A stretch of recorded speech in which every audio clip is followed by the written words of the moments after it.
5월 29일 토요일 출애굽기 23장 14절부터 33절까지의 말씀입니다. 하나님은 인간의 행동을 공의와 사랑의 저울에 달아보십니다. 지극히 작은 자 한 사람에게 한 것이 곧 예수님께 한 것으로 간주되지요. 책임 있는 행동으로 일상 속에서 공의와 사랑을 실천하도록 노력합시다. 인간의 노력과 이기심을 뛰어넘을 때 하나님의 새로운 사회가 도래합니다. 저와 여러분의 삶이 하나님의 말씀이 이루어지는 통로가 되길 예수님의 이름으로 축복합니다. 아멘. 오늘 말씀은 이스라엘의 3대 절기에 관한 가장 오래된 율례에 관한 말씀입니다. 14절부터 19절까지의 말씀인데요. 함께 읽어볼까요? 너는 1년에 3번씩 나에게 절기를 지켜야 할 것이다. 너는 무교절을 지켜라. 내가 너에게 명령한 대로 첫째 달인 아비벌의 정해진 때에 7일 동안 누룩 없는 빵을 먹어야 한다. 그 달에 너가 이집트에서 나왔기 때문이다. 내 앞에 나오는 사람은 빈손으로 와서는 안 된다. 너는 너의 밭에 심어놓은 곡식의 첫 열매를 가지고 맥추절을 지켜라. 너가 밭에서 너의 곡식을 거두어 모으는 연말에는 수장절을 지켜라. 모든 남자는 1년에 3번씩 하나님 여호와 앞에 나와야 한다. 나에게 희생제물의 피를 드릴 때는 누룩 든 것과 함께 드리지 마라. 절기에 드린 희생제물의 기름은 아침까지 두지 마라. 너의 땅에서 처음 난 열매 가운데 가장 좋은 것을 여호와 너의 하나님의 집에 가져오너라. 어린 염소는 그 어미의 젖에 넣고 삶지 마라. 아멘.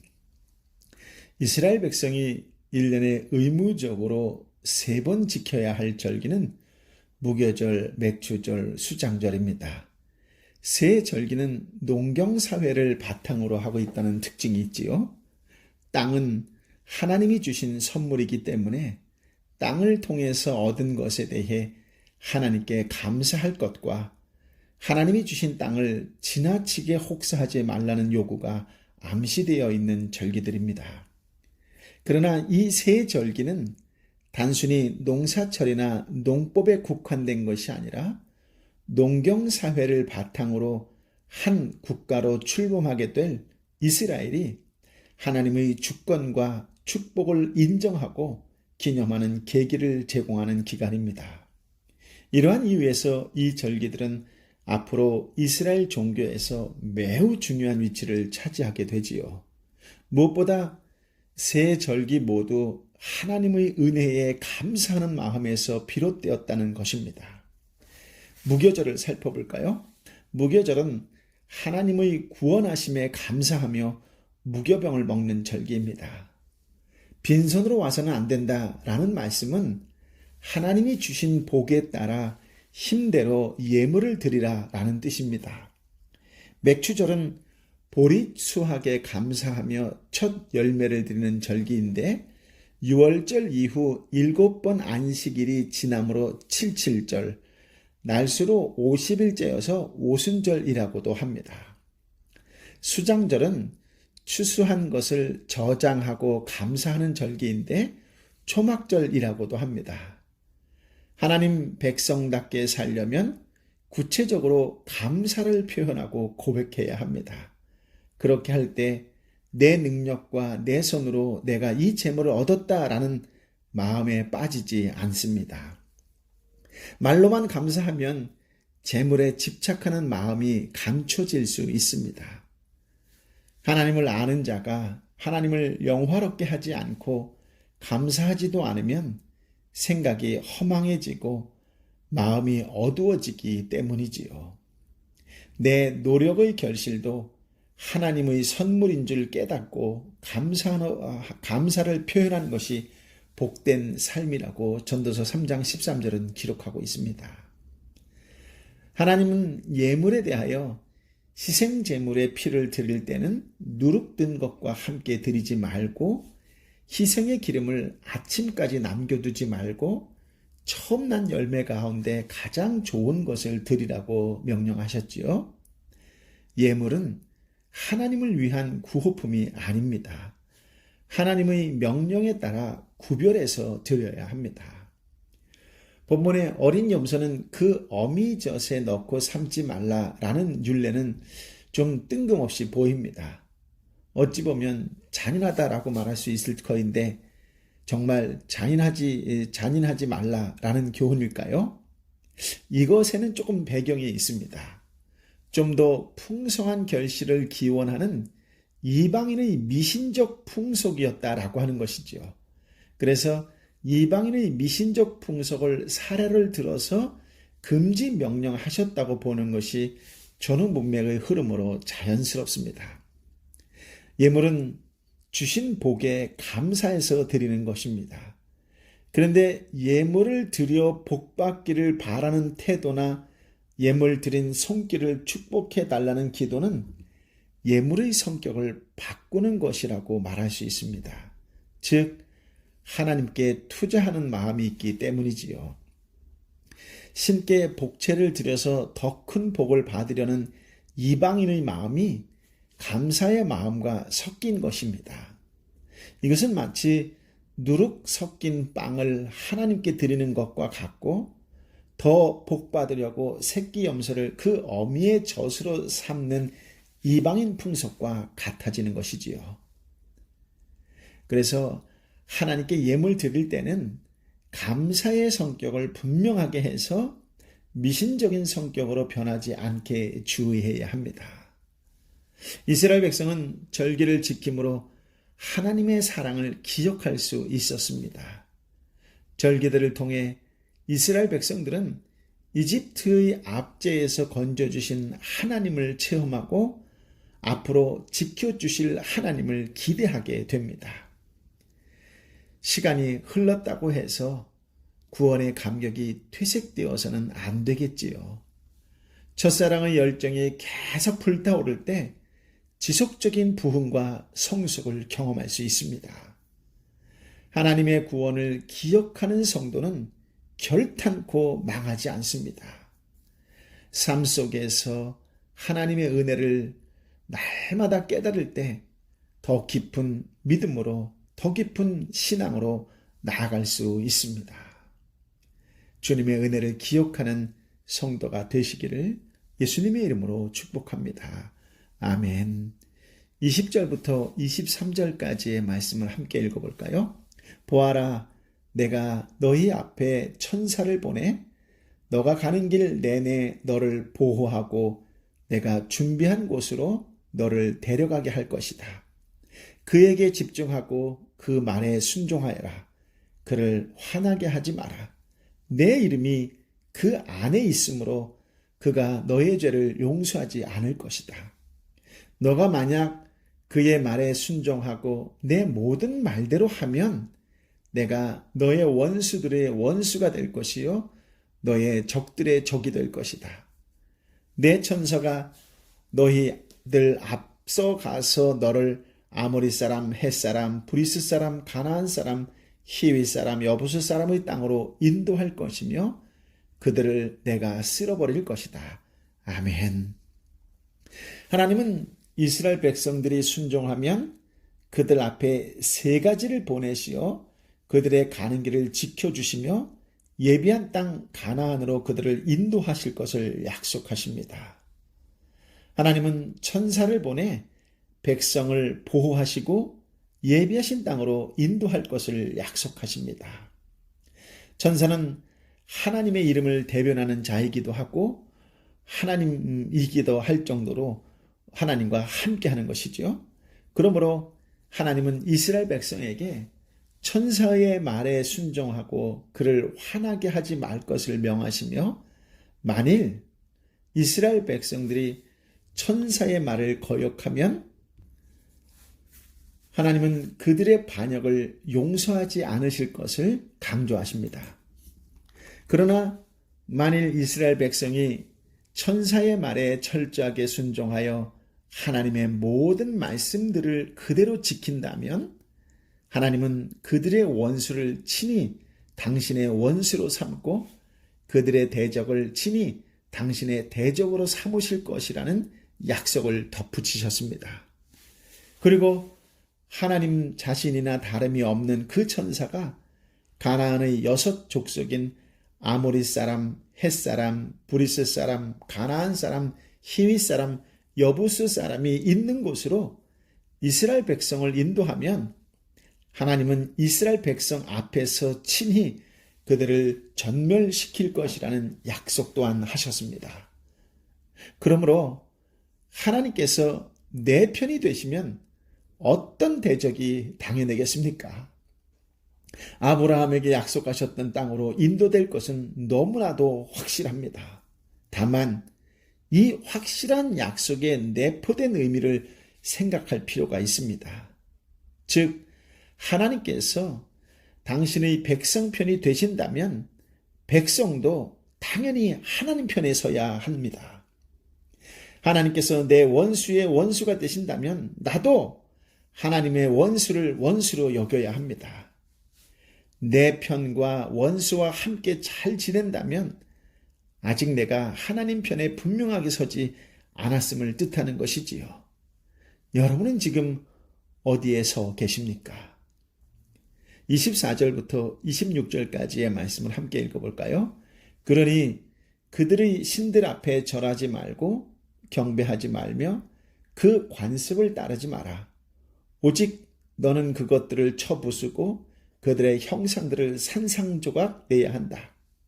너희는 너희 하나님 여호와께 경배하라. 그러면 그가 빵과 너의 물에 복을 내릴 것이다. 너의 빵과 너의 물에 복을 내릴 것이다. 내가 너희 가운데 아픈 것을 없애버릴 것이다. 또 너의 땅에 낙태하는 사람이나 임신 못하는 사람이 없을 것이다. 내가 너에게 수명대로 살게 하겠다. 아멘. 하나님을 진정으로 왕으로 모셨다면 이방신을 숭배하거나 이방을 본받지 않아야 합니다. 오히려 그들의 우상을 파괴하고 오직 여호와 하나님만을 섬겨야 합니다. 우리가 하나님의 말씀대로 하나님을 경배하는 자로 산다면 하나님께서 빵과 물, 즉 양식과 물에 복을 내리고 우리 중에 아픈 곳을 없애버릴 것이라고 약속하셨습니다. 물이 귀한 팔레스타인 지방에서는 다른 어떤 것보다도 물과 양식의 풍부함이 첫째가는 복이었지요. 따라서 하나님은 이스라엘 백성이 여호와 하나님만을 섬길 때 이 모든 것을 보장해 주겠다고 약속하신 것입니다. 하나님께서 친히 공급자와 보호자가 되시고 통치하시는 곳에서는 낙태하는 사람이나 임신 못하는 사람이 없을 것이고 꽉 채운 수명대로 살 것입니다. 복지가 따로 있는 것이 아니라 하나님께서 통치하는 곳이 바로 복지입니다. 이스라엘은 오랫동안 노예와 유목민으로 살다가 가나안 농경사회에 진입할 것입니다. 물론 농경기술은 가나안 사람들이 훨씬 뛰어나겠지요. 그런 상황에서 풍성한 소출을 얻으려면 가나안 사람의 말을 귀 기울여 듣게 되고 가나안의 풍요 기온 풍습을 배워야 할 것처럼 생각되어질 것입니다. 그러나 생사화복은 근본적으로 사람에게 달려있지 않습니다. 사람의 노력과 사람의 선택이 생사화복을 결정하지 못합니다.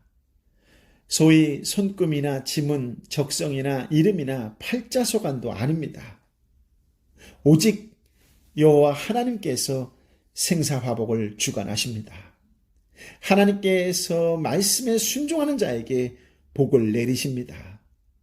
이 사실을 굳게 믿을 때, 이 사실을 굳게 신뢰할 때 이방인이 우상시하는 것에 현혹되지 않을 수 있고 화려한 우상 문화에 흔들리지 않을 수 있습니다. 약속의 땅에 들어가는 일은 하나님 백성의 칼솜씨나 활솜씨가 결정하지 않습니다. 27절부터 31절까지의 말씀을 함께 읽어볼까요? 내가 너 앞에 내 공포를 보낼 것이고 너와 대결할 모든 민족들을 멸망시킬 것이다. 내가 너의 모든 원수들이 등을 보이며 도망치게 할 것이다. 내가 너의 앞에 왕보를 보내 히윗 사람과 가나안 사람과 헷 사람을 내 길에서 쫓아내겠다. 그러나 내가 그들을 1년 내에는 내쫓지 않을 것이다. 그렇게 한다면 그 땅이 황폐해지고 들짐승이 너무 많아져 너가 감당하지 못할 것이기 때문이다. 내가 그들을 조금씩 너희 앞에서 쫓아낼 것이니 결국에는 너희 수가 늘어나 그 땅을 다 차지하게 될 것이다. 내가 홍해에서부터 블레셋 바다까지 광야에서부터 강까지 너의 경계를 세우고 그 땅에 사는 백성들을 너에게 넘칠 것이니 너는 그들을 너희 앞에서 쫓아내어라. 아멘. 왕이신 하나님께서 당신의 공포를 앞서 보내어 대적을 혼란에 빠뜨리고 원수들이 등을 보이며 도망치게 할 것입니다. 하나님께서 왕벌, 즉 재앙을 보내어 대적들을 쫓아내실 것입니다. 그렇습니다. 하나님께서는 나보다 앞서 싸우십니다. 전능하신 하나님은 단번에 승리를 주실 수도 있습니다.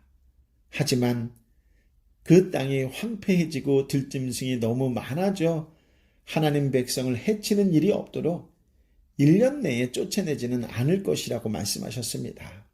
즉, 백성의 사정과 형편을 고려하여 감당할 분량만큼 조금씩 쫓아내실 것이지만 그럴지라도 마침내 약속하신 땅은 다 주실 것입니다. 천천히 조금씩 성취되는 것이 때로는 감질나게 여길지는 모르겠지만 하나님은 당신의 백성에게 가장 유익한 형태로 약속을 이루십니다. 이스라엘 백성은 하나님과 언약을 맺은 백성입니다. 32절, 33절을 읽어볼까요? 너는 그들이나 그들의 신들과 언약을 맺지 마라. 그들로 하여금 너의 땅에 살지 못하게 하여라. 그렇지 않으면 그들은 너로 하여금 나에게 죄짓게 만들 것이다. 너가 만약 그들의 신들을 경배하면 그것이 반드시 너에게 덫이 될 것이다. 아멘. 언약은 서로에게만 충성하고 헌신하기로 생명의 피를 걸고 맹세한 약속입니다. 그래서 하나님은 그들의 신들과 언약을 맺지 말라라고 하셨습니다. 즉 다른 신과 언약을 맺는 것은 하나님과의 언약을 깨뜨려버리는, 하나님과의 언약을 깨어버리는 영적 간음입니다. 하나님께서 가나안 족속을 쫓아내시는 이유도 그들이 이 언약을 깨도록 유혹하지 못하게 하기 위해서입니다. 가나안 문화와 가치관에 유혹되어 그들의 신을 섬기게 되면 그것이 하나님 백성에게 덫, 즉 함정이 되는 것이지요. 신약의 성도 역시 하나님과 언약을 맺은 백성입니다. 언약에 충실하다면 하나님은 성도의 삶을 복되게 하실 것입니다. 하지만 하나님과의 언약을 깨뜨리는 선택을 한다면 그 선택은 저주를 불러올 것입니다. 언약서, 즉 언약책은 우상숭배를 경고하면서 시작하고 우상숭배를 경고하며 마무리합니다. 이는 모든 율례가 결국은 하나님만 섬기도록 하기 위한 것임을 보여주지요. 하나님이 주시겠다고 약속하신 복과 은총이 저와 여러분과 함께 하시기를 예수님의 이름으로 축복합니다. 아멘. 아버지 하나님, 참으로 귀한 말씀, 생명의 말씀을 허락하여 주시니 감사합니다. 무엇보다도 나의 정체성이 하나님께 있음을 확인하여 주는 귀한 말씀을 통하여 다시금 당당하고도 담대하게 살아갈 수 있는 믿음을 갖게 하여 주시니 감사합니다. 어떤 상황 환경 속에서도 주의 말씀에 순종하는 자로 하나님께서 주시겠다고 약속하신 그 복을 받는 귀한 하나님의 사람이 되고 하나님의 은총을 받는 믿음의 사람이 되게 하여 주옵소서. 주께서 받은 그 복과 은총을 이제 세상 속에 나누어 주는 축복과 은혜와 구원의 통로로 살아가게 하여 주옵소서. 내 삶이 이웃의 미소가 되고 그들이 결국 하나님을 발견하게 되는 영광을 얻게 하여 주옵소서. 오늘도 주께서 허락하신 그 사명과 사역을 신실하게 잘 감당하는 날이 되게 할 때에 무엇보다도 중보의 사명을 감당하는 은혜의 날이 되게 하여 주옵소서. 육신의 질병으로 아파하는 형제와 자매를 위하여 끝까지 기도하는 한 사람이 되고, 경제적으로 사회적으로 어렵고 힘들어 지쳐있는 형제와 자매를 위하여 끝까지 위로하며 격려하며 기도하는 중보자로 살게 하여 주옵소서. 주의를 사모하며 기대하는 자가 되고 기다리는 자가 될 때에 기도로 기대하고 기도로 사모하는 자가 되게 하여 주옵소서. 이제는 우리 주님 예수 그리스도의 은혜와 아버지 하나님의 크신 사랑과 성령 하나님의 위로 역사 교통 충만하심이 주신 약속의 말씀을 붙잡고 오늘도 예수님의 이름으로 당당히 살아가기로 결단하며 나는 하나님의 사람이라고 하는 정체성을 세상에 선포하며 나아가는 하나님의 사람들 한 사람 한 사람 머리 위에 저들이 함께 기도하는 삼터와 일터와 공동체와 선교사님과 선교지 위에 함께하여 주옵기를 간절히 축원하옵나이다. 아멘.